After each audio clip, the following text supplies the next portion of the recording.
nouveau club de lecture. Je voulais tout d'abord vous remercier pour l'accueil que vous avez fait à ma dernière vidéo. Voilà, merci à tous ceux qui ont joué le jeu et qui ont répondu à toutes les questions que j'avais posées. Enfin voilà, en tout cas moi j'avais trouvé ça sympa et merci voilà, à tous, merci pour votre soutien.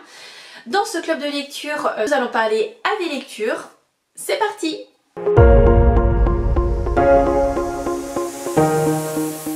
Je commence tout d'abord par une réception de Babelio. D'ailleurs, je voulais vous dire que cette semaine, il y en a eu une nouvelle, donc n'hésitez pas à vous lancer si vous souhaitez. Donc moi, j'avais choisi pour le mois de février, alors je ne sais plus exactement la catégorie. J'en choisis toujours plusieurs et celui-ci, en fait, donc je l'ai reçu à la fin du mois. Donc Le lait, Anjou démon, écrémez vos préjugés, avec une nouvelle maison d'édition que je ne connais pas, qui est Édition Ocré, Santé et Nutrition. Donc écrit par Vassili Iliopoulos et Christophe Bonnefond. Pourquoi j'ai choisi celui-ci? Alors c'est vrai que moi le lait j'aime beaucoup, j'en bois comme ça, que ce soit produits laitiers aussi au sens large, hein, yaourt, fromage, etc. Et donc c'est vrai que des fois on dit que le lait est bon, des fois il y en a qui disent que non. Je voulais faire ma propre opinion à ce sujet et ce que j'ai regardé brièvement en fait dans le livre. Et déjà il y a des thèmes, il y a des chapitres à chaque fois. Donc là par exemple le chapitre 1 c'est sur les maladies cardiovasculaires. Et après donc on a des documents, des schémas. On a aussi des encadrés en fait grisés qui est la minute science. Je pense que c'est pour, j'irai vulgariser un petit peu les termes techniques parce que c'est vrai que moi je suis pas scientifique, je suis pas très technique, donc je me dis que ça peut être intéressant.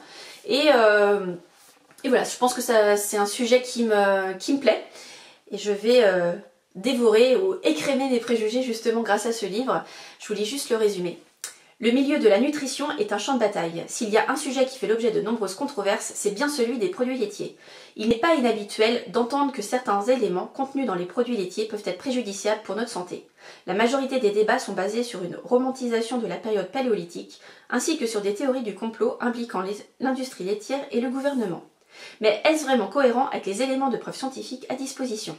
Cet ouvrage a pour ambition de démêler le vrai du faux en s'appuyant exclusivement sur l'ensemble de la littérature scientifique connue à ce jour, ainsi que de vous donner les moyens de renforcer votre esprit critique par rapport à celle-ci. Donc voilà pour cette réception. Je passe à mes avis lecture et vous allez voir, alors c'est des tomes de sagas, soit des sagas que j'ai déjà commencé ou une que j'ai débuté. On va commencer dans l'ordre de lecture avec le tome 6 des Thés meurtriers d'Oxford, donc les entremets tueurs de H.Y.Hannah aux éditions City. Je dirais que j'avais mis un petit peu de temps entre le tome 5 et le tome 6 et j'étais vraiment contente de retrouver Gemma, son environnement, ses personnages. Donc on a encore les vieilles chouettes, on a encore sa famille. On a dans cette histoire en fait, je vais commencer par le pitch, ce sera plus simple. Ici en fait Gemma décide de diversifier en fait son offre. On sait déjà qu'elle souhaite devenir traiteur, donc là elle va faire et donc elle va, je dirais, les premiers petits fours qu'elle va délivrer c'est lors de funérailles. Et donc lors de ces funérailles, lors des retrouvailles des personnes à la fin de la cérémonie, elle entend des choses un petit peu bizarres sur des questions d'héritage, etc. Et lors de ce moment, à la fin donc, de cette cérémonie, la veuve de la personne qui est morte en fait va faire un malaise. Et voilà, on va apprendre une mauvaise nouvelle malheureusement après. Surtout qu'une des vieilles chouettes en fait va être inquiétée. Ça va être un petit peu délicat pour Gemma parce qu'elle ne comprend pas et surtout elle ne voit pas une des vieilles chouettes voilà, être l'assassin, c'est pas possible. Donc elle va de nouveau mener son enquête, il va y avoir de nouveaux personnages qui vont arriver. Il va y avoir aussi des avancées dans l'histoire, on va dire un peu plus personnelles que ce soit de Gemma ou même d'autres personnes autour d'elle. Il va y avoir des doutes, des moments un petit peu gênants aussi, mais je vais pas trop en dire parce que voilà, comme c'est un tome 6, je veux vraiment que vous découvriez chaque tome puis que vous ayez la même surprise que moi. Mais en tout cas, toujours un très beau moment à Oxford, pardon. Et voilà, je lis donc le 7e tome qui se nomme Péché pâtissier dans le courant du mois de mars, je sais plus exactement, je crois que c'est autour du 14. On fait une lecture commune donc avec Justine et Delphine comme d'habitude pour poursuivre cette saga voilà, qu'on aime bien, qui fait du bien. Et puis vous allez voir, le chat muesli va avoir un petit concurrent, une petite bête qui va faire son apparition. Mais voilà, toujours un très bon moment. Et c'est vrai que voilà, je trouve ça doux, c'est facile à lire, c'est... Voilà, un petit bonbon.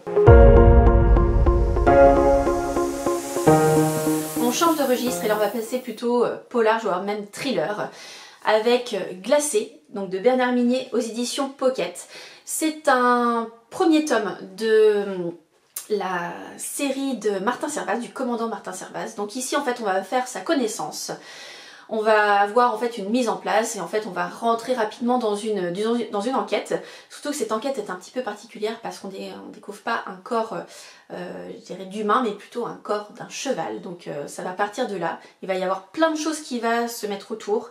Il va y avoir effectivement donc les équipes qui sont sur l'enquête. Il va y avoir ce fameux hôpital psychiatrique qui est dans un endroit qui fait frémir rien que d'y penser. Il va y avoir plein d'éléments, c'est vrai. On sent que les personnages sont très riches. Martin Servaz, c'est vrai qu'on le découvre, ses failles, ses forces. C'est vrai que c'est un personnage qui est vraiment très bien décrit et vraiment très très riche, comme je vous disais. On apprend beaucoup, que ce soit au niveau de son travail, au niveau de sa vie personnelle, comment il est. Les personnages, je dirais tous, sont vraiment riches encore une fois. Il y a plein de choses qui sont imbriquées les uns dans les autres. On peut en fait se diriger vers un dénouement ou penser certaines choses. Et en fait l'auteur nous embarque vraiment dans son histoire. C'est vraiment très très intéressant. Donc là c'est le premier tome. Je crois qu'au total il y en a 8 de mémoire. Le deuxième c'est le Cercle. Je sais que c'est aussi un pavé. Donc je ne sais pas encore quand je vais le lire parce que j'ai déjà prévu des pavés pour cette année. Donc je sais pas encore si je vais me rajouter celui-ci ou pas. Mais en tout cas je vais poursuivre cette saga parce que vraiment c'est très intéressant. Et voilà, je lisais en lecture commune avec Laureline qui est encore en cours de lecture pour celui-ci. Donc j'espère qu'elle va apprécier tout comme moi ce dénouement et cette histoire. C'est vrai qu'il y a un petit peu de longueur parce qu'on est avec plus de 700 pages. On a des chapitres qui sont assez longs. Je me rends compte vraiment que voilà, quand on dépasse une trentaine de pages, bah, j'ai du mal en fait à avoir un rythme. J'aime bien moi me dire, bah voilà, je prends un chapitre, je sais que je vais le lire assez rapidement pour passer à un autre en fait, pour toujours avoir un rythme. Là c'est vrai que des fois quand il y a 50-60 pages, bah, on sait qu'on en a pour un moment, donc on se lance pas forcément sur un deuxième parce qu'on sait que ça va encore prendre du temps. Donc voilà, je dirais que c'est juste le seul bémol, mais vraiment c'est une très bonne saga, donc à suivre. Troisième et dernier avis lecture avec Blackwater, la maison, donc le tome numéro 3.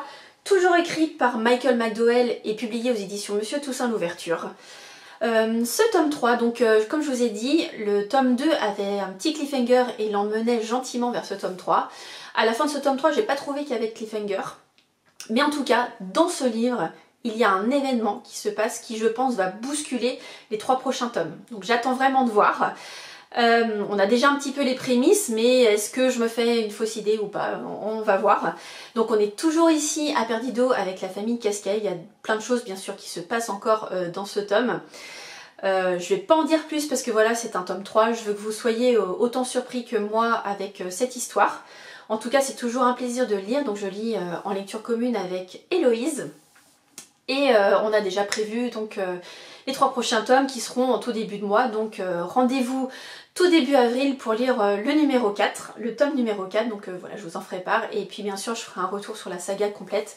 Mais en tout cas, pour l'instant, pas du tout déçue. Et voilà, j'ai même hâte de le lire parce que celui-là, en une journée, je l'ai dévoré. C'est vrai que c'est un petit livre. Et donc comparé au pavé dont j'ai parlé juste avant, ben voilà, j'aime bien avoir en fait des lectures on va dire un peu plus costauds avec des gros livres et puis soit des lectures un peu plus légères quand j'ai beaucoup de thrillers ou alors des livres un petit peu plus courts qui me permettent en fait d'avancer dans ma palle, parce que c'est vrai qu'au mois de février j'ai lu 8 livres, mais j'ai aussi eu 8 livres qui sont rentrés dans ma bibliothèque, que ce soit des services presse NetGalley, des masses critiques Babelio, où j'ai même des auteurs qui m'envoient leurs livres.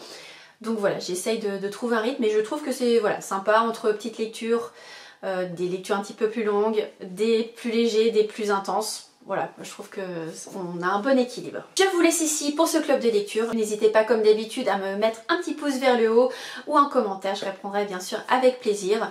En attendant, je vous retrouve la semaine prochaine et je vous souhaite de très bons moments, de très bonnes lectures et je vous dis à très bientôt.